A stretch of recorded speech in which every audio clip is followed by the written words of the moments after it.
पवारांची राष्ट्रवादी एनडीए सोबत जाणार असल्याच्या चर्चा सुरू आहे। दरम्यान या पार्श्वभूमीवर अमोल मिटकरी यांनी सूचक विधान केलंय। शरद पवारांना भविष्याचं आकलन आहे, योग्य वेळी योग्य निर्णय घेतील असं विधान अमोल मिटकरी यांनी केलंय। एनडीए मध्ये सहभागी व्हायचं की नाही याबाबतचा निर्णय पवारांचा आणि एनडीएच्या पक्ष नेतृत्वाचा असल्याचं खासदार सुनील तटकरे यांनी म्हटलेलं आहे। असं वाटतं साहेब काँग्रेसमध्ये मर्ज करणार नाहीत किंवा काँग्रेससोबत पक्ष नेणार नाहीत, कारण त्यांना माहित आहे पुढे काँग्रेसला भविष्य नाहीये। आता भारतीय जनता पार्टीचं केंद्रात आणि राज्यात सरकार असल्यामुळे सत्तेसोबत जाणं हे राजकीय शहाणपण ठरू शकतं, याचं अत्यंत मोठं आकलन आहे, मोठ्या साहेबांना आहे।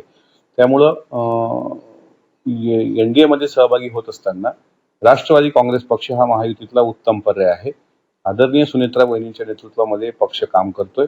जर खासदारांचं ऑपरेशन टायगर सारखं ऑपरेशन होऊ नये असं वाटत असेल तर नक्कीच राष्ट्रवादी हे स्वतःचा परिवार आहे, घर आहे, त्यामध्ये त्यांचं कधीही स्वागत असेल, जेणेकरून वर एनडीए पण मजबूत होणार आणि राज्यात महायुतीचं सरकार पण स्थिर स्थावर राहणार।